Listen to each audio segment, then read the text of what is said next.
Getting organized as an indie artist is not something a lot of us enjoy. We don't like confined boxes and we want to be free. However, getting organized is going to make a tremendous difference in your career, especially as you grow. And you can do it in a way that still allows your wings to fly. So that's why this week I'm sharing some of my secrets for getting organized for indie artists that's going to help you stay on top of things, manage your time well, and keep you afloat during an album cycle. So let's blast off and get started.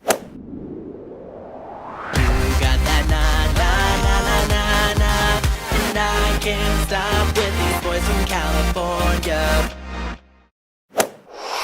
Konnichiwa, cyborgs. I'm Jonathan Miller, and welcome back to Jonathan Miller Music, helping you become a better songwriter. I make futuristic and outer space-inspired dance pop music, and every Wednesday on this channel, I'm helping others take their music to level 2. If that sounds good, consider subscribing. If not, then it's okay. This week, I'll let it slide, even though I think you really should, okay? The first tip I have for you today is find a calendar or planner that works best for you. I'm not going to tell you which one to use because everybody's different. I also know that everyone says this, but there is some truth to it. It's so beneficial for you to have, especially as you grow. When you start planning your next EP or album or your release single, whatever, a calendar will help you sort out what time certain events take place. And pop artists, you especially will be planning a lot as you grow, and you'll need to stay on top of things. All between photo shoots, video shoots, certain posts on social media, teasers, meetings, when you'll go live, etc. It can get pretty heavy pretty fast, especially because we're independent and we do all this ourselves.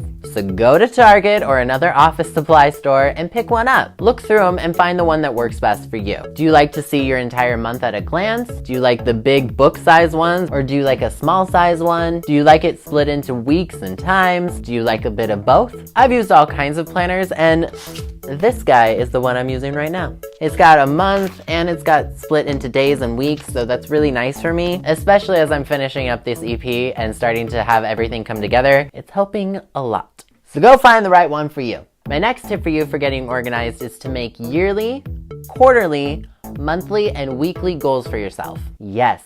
In order to stay on top of things, you are going to have to make some goals for yourself. We indie artists don't always like to wear the business hat, but you're going to have to. But hear me out. First of all, I'm going to be weird and say not to make too many goals for yourself. You want to be as specific as you can, but sometimes life happens. Shit gets delayed. It's okay. For example, I only had 2 goals this year for 2018. One was to finish my new EP completely, and number 2 was to be more myself online. Show people my personality, who I am, and if people don't like me, that's okay, because I know that there are people in the world that love and support me no matter what. And those are the people you want to keep around anyway. And now, here in September, I can definitely say I've been more myself online, which is really freeing actually. And I stopped trying to do what everybody else was doing and concerning myself with being liked, and now I don't even care. If you like me, you can join the party. If not, that's your choice. I mean, I sarcastically say that in the beginning of every single YouTube video I do now. And my EP's just about done. So mission pretty much accomplished. Now, for quarterly goals, I do get a little bit more specific. I actually tap into my years as a Starbucks supervisor and actually set number goals for streaming and earnings and all that sort of jazz. You can break it down however you want. You just have to be real with yourself with the current size of your fan base and whatever your current project is. Finding a balance between holding yourself accountable and not sweating it when life just gets in the way. It's a huge life skill to have, and it really helps you over time, especially as you grow and get older. So break that down and find the balance for you. The third tip I have for you is binders and notebooks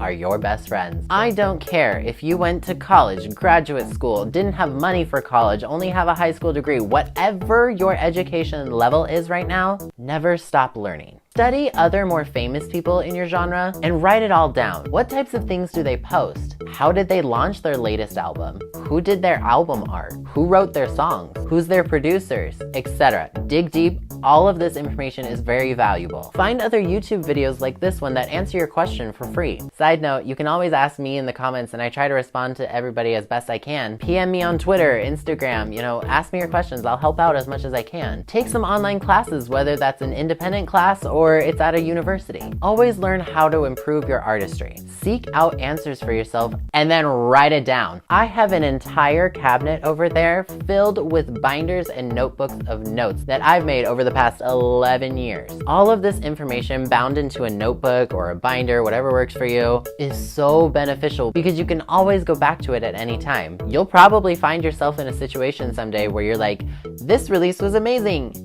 This release sucked ass. What did I do right? What did I do wrong? You can always go back to your notes and refer to what happened and when. So my challenge to you is when you're out buying your new planner at Target, you also buy 10 spiral notebooks and then fill them with notes. And my last tip for you is dominate only 1 to 2 social media websites at a time. Yup, you heard me right. Now, I think you can be present on as many social media websites as you want to be, but you should really only focus on 1 to 2 at a time. At the time of this recording, my 2 chosen social media websites are Instagram and YouTube. I would say Facebook is probably my 3rd because of its use for advertising, but even then I really only direct people to my email list. Now, why would I choose those 2? Because your 2 might be different. Well, A, most of my fans are on Instagram, so I mostly use it to just foster a relationship with them and talk to them daily. And B, my YouTube channel has been growing this year, so why the hell would I not be over here? Side note, I've almost gained 100 subscribers this year, which is huge for me. I've never had that growth before. So thank you if you have chosen to subscribe. Love you.